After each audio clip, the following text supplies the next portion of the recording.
Before we begin, close your eyes. Imagine a world where wolves walk in human skin, where love is a curse and fate is a war. This is not just a fantasy, it's a legend waiting to unfold. If you love epic love stories, dark secrets, and forbidden bonds, hit that subscribe button.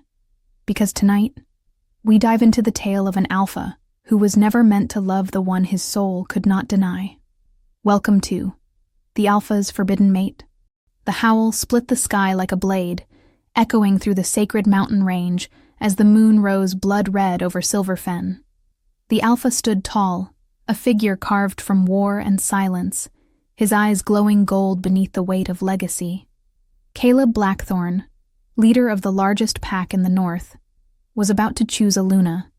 But as nobles gathered in velvet and teeth, his heart pounded with a dread he couldn't name.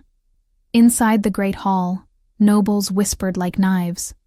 3 families, powerful bloodlines, brought daughters to impress him, to merge power with power. Lady Naraya bowed with a serpent's grace, her smile too sharp, her magic too cold. The others followed, eyes calculating. Caleb nodded, but inside, his wolf was restless, empty, silent, until a scent cut through the incense and politics, rain on summer grass, copper and honey. His head snapped toward the window. Outside, a girl stepped off a delivery truck, arms full of paint supplies. Human, ordinary, unaware. But something ancient inside him howled. Mine. The weight of the pack, the council, the entire supernatural order pressed on his shoulders. But in that single heartbeat, something shifted. The alpha born to unite empires was about to fall for a girl who didn't even know wolves existed. Ayla Monroe hated mornings, especially ones with deliveries to the weird mountain town where the air felt too still. She adjusted her bag, the wind brushing her skin like fingers. The townspeople looked at her oddly, like they knew something she didn't. She shook it off. Dreams had haunted her again last night. Glowing eyes, forests on fire, a voice whispering her name. Inside the local gallery, she dropped off her supplies. She was about to leave when a man stepped inside, tall, broad, radiating cold danger. Caleb. His presence hit her like thunder. His eyes locked on hers like he'd known her for years. He said nothing at first. Then softly, "You dropped this." Her fingers brushed his when she took the sketchbook. Her breath caught. A jolt, electric, primal, surged between them. She staggered back. Caleb didn't move. His jaw clenched, his wolf clawed inside him. This was not supposed to happen. Humans couldn't be fated. And yet, later that night, she sketched his face from memory. Her hands moved on their own.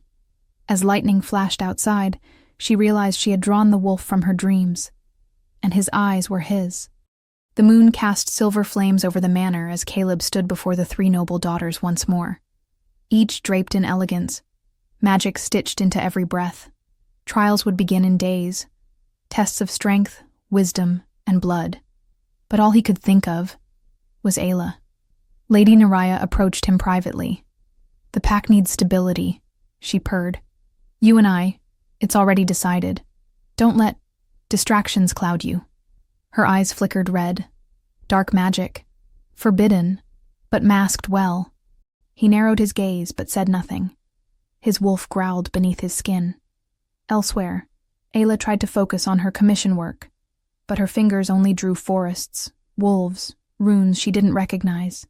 Her mother, pale, distant, warned her to stay away from Silver Fen. "It's not safe," she said. "Not for people like us." But she didn't explain why. That night, Ayla found an old pendant in her childhood box, crescent moon engraved with runes. Her mother's. Back in the Alpha Manor, Caleb stared at ancient scrolls. One line made his blood run cold. "If a human bears the moon's mark, the curse returns." He slammed the book shut, breath ragged. It couldn't be her. Could it? The forest was alive that night. Moonlight painted every leaf in ghostlight. Ayla wandered too far, chasing a sound she couldn't name. A howl, a whisper, then movement. A shadow between trees. golden eyes watching, then vanishing. Caleb stepped out from the shadows. "You shouldn't be here," he said, voice low, but he made no move to send her away. Instead, he walked with her through the woods, their footsteps soft against the moss. They talked. About art. About silence. About loneliness. He didn't tell her what he was, but something in his voice, raw, aching, pulled her closer. At a clearing, Ayla sat and sketched. Caleb watched her hands, the way the runes seemed to draw themselves. "Where did you learn those symbols?" he asked quietly. "Nowhere," she said. "They just come." He froze. Those runes were sacred, lost to time, only known to moon priestesses. Then she looked at him, not with fear, but with recognition. "Have I seen you before?" she whispered. "In dreams?" He said nothing, because the answer was yes. Storms rolled across the sky as Ayla returned to the forest. Something called her back, a thread she couldn't cut. Lightning flashed, thunder cracked. Then, a howl, closer, louder. She turned and saw him. Caleb. Shifting. Bones snapped, fur erupted, muscles tore and rebuilt. A massive black wolf stood where the man had been. Ayla couldn't scream, couldn't move. The wolf looked at her, eyes the same gold she dreamed of. Then it stepped forward and bowed. She didn't run. Instead, she reached out. Her hand touched fur, warm, thick, real. Her heart pounded, but her soul was still. This wasn't fear. This was knowing. Caleb shifted back behind a tree, returning in human form, breathless. "Now you know," he said, "and I don't know what that means for either of us." But Ayla knew. Her dreams weren't dreams. Her drawings weren't fiction. And the man who should terrify her was the only one who felt like home. The scent of burning sage curled through the council chambers as Caleb knelt before the elders. Ancient wolves wrapped in ceremonial furs and wary wisdom. Their eyes, clouded by age but sharp with suspicion, watched his every move. "The bond has been disturbed," one of them rasped. "Your energy is unbalanced." Caleb remained still, jaw tight, saying nothing. But his silence spoke volumes. The room felt colder. The air buzzed with suppressed accusation. After the meeting, his beta, Jackson, approached him under the old birch trees where they used to train as boys. "Is it true?" Jackson asked, arms crossed, voice low. "The scent on you. It's not wolf." Caleb didn't respond, not directly. Instead, he said, "What if the bond chose her for a reason?" But Jackson wasn't swayed. "She's human. You know what that means." Jackson paced like a caged animal, torn between loyalty and law. "Do you remember the last time a human was marked?" he whispered. "The massacre? The curse?" Caleb turned away. "That's ancient history." But Jackson shook his head. "History has a habit of repeating, especially when pride blinds the alpha." That night, Caleb stood in front of the old stone altar hidden in the forest's heart. Moss grew between ancient runes, and candles flickered in the wind. He lit one, not for guidance, but for courage. Somewhere in the shadows, something watched. Not man, not wolf, but memory, alive and waiting to be repeated. At dawn, the trials began beneath a sky streaked with ash and gold. The first challenge, the Gauntlet of Flame, tested strength, agility, and control. Noble daughters dressed in enchanted armor stepped forward, blades at their sides, spells coiled at their fingertips. Caleb sat upon the Alpha's throne, but his thoughts were elsewhere. Every time a wolfess roared, every time magic sparked in the air, he saw Ayla's eyes, curious, mortal, honest. Lady Naraya moved through the trials like fire incarnate. She danced with blades, conjured illusions, and shattered stone with a single spell. The crowd roared. The elders nodded in approval. But Caleb's wolf curled away from her. Her magic reeked of rot beneath the perfume, of something stolen, corrupted. Meanwhile, Ayla watched from the edge of the training fields, pretending to be just another villager. She told herself she was only observing, for the sake of a new painting, but her eyes never left Caleb. She couldn't explain it, but watching him lead stirred something ancient inside her. Not just desire, destiny. That night, she returned home to find a note slipped beneath her door. The parchment was old, edges singed. Just one sentence was written in silvery ink. "You are not who you think you are." And in the corner, faint but clear, the same rune from her dreams, the one she had never shown anyone. Under the full moon, the forest shimmered like a dream. Caleb led Ayla to a secluded glade, where the world felt thinner, where reality bent around memory. She followed without question. Her fingers brushed moss, her breath misted in the cold, and her skin prickled as if the stars themselves were watching. "This place is sacred," Caleb said softly. "The first wolves were born here, or cursed, depending on who tells the story." He sat beside her, shoulders heavy. "When a wolf meets their mate," he continued, "a bond forms, not just between hearts, but souls." Ayla tilted her head. "Like magic?" Caleb looked at her then. Truly looked. Like war and peace tied together by blood. The tension between them crackled. She leaned in, not with fear, but certainty. When their lips met, the world pulsed. A light bloomed across her collarbone, shaped like a crescent, the moon's mark. Caleb recoiled, stunned. His wolf roared inside. It wasn't just love. It was fate, written in fire and bone. Ayla fainted in his arms, her pulse erratic. He carried her back to the edge of town, hiding the mark beneath her scarf. What he didn't see, in the trees, were eyes watching. Naraya's spies. Her mouth curved in satisfaction. "Let the alpha fall," she whispered. "It makes the rise so much easier." Council bells tolled as the sun rose pale and grim. Caleb entered the hall expecting resistance, but not betrayal. Jackson stood before the elders, face blank, voice steady. "The alpha has violated sacred law," he said. "He has formed a bond with a human." Gasps echoed like thunder. Caleb didn't deny it. Instead, he stepped forward, eyes blazing. "I invoke Alpha's right." Silence fell like a sword. Alpha's right. An ancient law allowing a reigning alpha to challenge the council's will. Dangerous, rare, often fatal. The elders' faces turned to stone. One of them hissed. "You would burn down centuries of tradition. For a girl who doesn't know what she is?" Meanwhile, Ayla was taken in the dead of night by robed figures. Her mother screamed, but no one listened. She was dragged to the inner sanctum beneath the council's temple, to be judged by the moonstone, a relic that revealed lineage. As she was chained before the crystal, it began to glow, then shimmer, then explode in blinding white fire. When the smoke cleared, Ayla's body bore glowing runes from head to toe. The high priestess whispered, trembling, "She is not human. She is moonborn." But what that meant, no one truly knew, except perhaps the goddess herself. As chaos rippled through the council, Naraya made her move.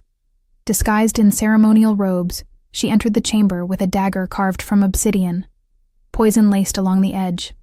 Her plan was simple: kill Ayla during the confusion, frame a rogue, ascend as Luna by default. She found Ayla bound in prayer position, eyes closed. "It's nothing personal," Naraya whispered. "You were simply born wrong." But Ayla opened her eyes, glowing now, no longer innocent. The air trembled. "You shouldn't have come alone," she said, voice layered with something not hers. Naraya slashed, but the blade shattered midair. A burst of magic, silver and howling, exploded from Ayla's chest. Naraya was thrown across the room. Blood spilled, and Ayla rose. Caleb burst in seconds later, his eyes wild. The sight of Ayla hovering midair, runes burning, stopped him cold. "You awakened it," he breathed. "The moon fire." Ayla collapsed into his arms, unconscious but breathing. The priestess whispered, "She has the gift of flame and storm. She will either unite us or doom us." Naraya was dragged away, snarling. "She's a weapon," she spat. "You think she's a savior? She'll burn you all." But no one listened. Caleb carried Ayla out under the starlight, heart racing. She had survived, but something inside her had changed, and the world would feel it soon enough. The great hall trembled with silence as Caleb stood before the entire pack. The elders sat in their stone thrones, cloaked in tradition. The warriors lined the walls, uncertain and restless. Ayla, still recovering, watched from the shadows. She could feel their eyes on her, not as a person, but as a threat. Her mark glowed faintly beneath her scarf. Caleb stepped forward, voice steady despite the weight in his chest. "I will not choose a Luna by bloodline," he said, loud enough to silence the whispers. "I choose the one the moon chose for me." Gasps rippled like wind through dry leaves. One elder rose. "You would abandon law for lust?" Caleb's eyes flashed. "I would abandon law for truth, for soul, for the future." His wolf surged behind his words, ancient and defiant. Outside, the pack stirred. Some cheered, others growled. The air was thick with division. Decades of hierarchy challenged in a single declaration. And then, the moonstone, cracked and faint, began to pulse again. It resonated with Ayla's mark. Light bloomed between them, illuminating every face in the chamber. Caleb's wolf stepped forward from within, visible through spirit. The bond was undeniable, cosmic, irrefutable. Ayla stepped beside him, not with fear, with purpose. "I didn't choose this," she said, voice trembling but clear, "but I will not run from it." The room divided into two, the loyal and the enraged, and from deep within the crowd, a roar rose. Naraya's remaining loyalists, rebels in disguise. Steel flashed. The chamber descended into chaos. Steel clashed with claw as the rebels launched a full assault inside the sacred walls. Wolves shifted midair, tearing through ranks. Magic surged wild and uncontrolled. Caleb fought with fury and grace, his form shifting seamlessly between man and beast. Beside him, Ayla stood her ground, her hands glowing with the moonfire, channeling power she barely understood. Jackson, torn by guilt, stepped in front of Ayla as a rebel lunged toward her. "This doesn't fix what I did," he muttered, "but it's a start." He fought with brutal precision, shielding her flank. Caleb noticed, and their eyes met. No words needed. Brotherhood fractured, now healing under fire. The blood of forgiveness is often spilled in battle. Meanwhile, the Elder Council split down the middle. Some called for Ayla's execution, others knelt as the prophecy unfolded before their eyes. The ancient tapestries on the wall, long ignored, glowed with life.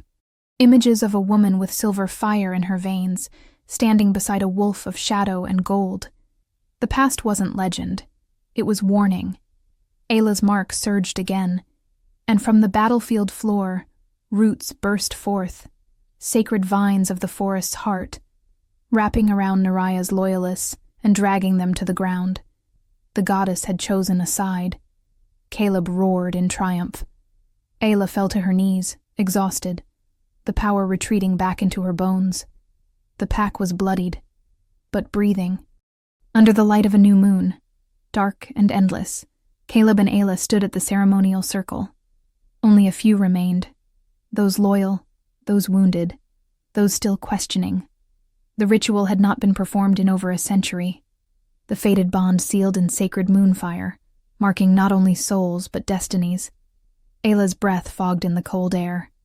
Caleb reached for her hands, his touch grounding her chaos. "You don't have to do this," he whispered. "Not for them. Not even for me." But Ayla shook her head. "I want to. Because for once, I'm not afraid of who I am." Her voice cracked, but her spine was steel. "And I believe in you." She looked into his eyes, and for the first time, he saw not a human, but his equal. They knelt. The priestess chanted. Moonlight broke through the clouds like a blade through velvet. The circle ignited with silver flames. Runes crawled over their skin like living tattoos. A great howl split the sky, not from Caleb, but from the pack beyond. One by one, they howled back, the ancient chorus returning. Unity. Recognition. The fated Luna had been accepted, When the flames died down, Ayla collapsed into Caleb's arms, her mark now complete, glowing like a second heartbeat. They held each other in silence, not out of exhaustion, but reverence. The storm had passed. For now. Weeks passed, and Silverfen began to heal. The halls were repaired, the council restructured. Ayla walked through the forest freely now, speaking to wolves who once feared her. Children asked her about the runes on her skin. She smiled and made up stories. Too wild, too gentle to be true. Caleb ruled beside her, quieter than before, but steadier. He had sacrificed his pride for peace. And for once, peace held. But beneath the surface, omens stirred. Birds no longer nested in the northern ridge. The moon reflected black over still water. Ayla woke some nights breathless, fingers burning with unseen fire. She didn't tell Caleb. Not yet. Because deep inside her, something else was waking. One day, she entered the temple ruins again, drawn by whispers. The moonstone, once cracked and lifeless, now hovered above its altar, whole again. A voice echoed, soft and distant. "You've completed the bond, but not the war." Ayla stepped back, eyes wide. "What war?" The stone flared, then fell silent. Back in the manor, Caleb watched her from afar, sensing the change. He touched the scar on his chest from the battle, then the mark on his wrist from their bond. Love had saved them. But love was never the end of the story. It was always the beginning of something bigger. On the edge of Silverfen, in the ruins of the ancient temple, Ayla sat beneath the moon, her sketchbook open, the pages flickering with strange light. She drew without thinking, and when she looked down, she saw a child. Golden eyes, runes on his skin, wolf ears peeking from dark curls. Her breath hitched. This wasn't imagination. It was prophecy. It was coming. She raced back to the manor, heart slamming in her chest. Caleb met her at the door, his expression already grim. "You felt it too," he said. Not a question. Ayla nodded. "There's something inside me," she whispered. Something new. His arms closed around her, but the air between them had changed. Not fear, not joy, expectation. Like lightning about to strike. That night, Ayla dreamt of a fire that didn't burn, and a voice that didn't speak. But she understood it anyway. It showed her two paths. One of peace, where she fades into legend. Another of power, where she becomes something more than Luna. A vessel. A weapon. A goddess reborn. She woke with tears in her eyes, and no answers. Caleb held her, staring out at the horizon. "Whatever comes," he said. "We face it together."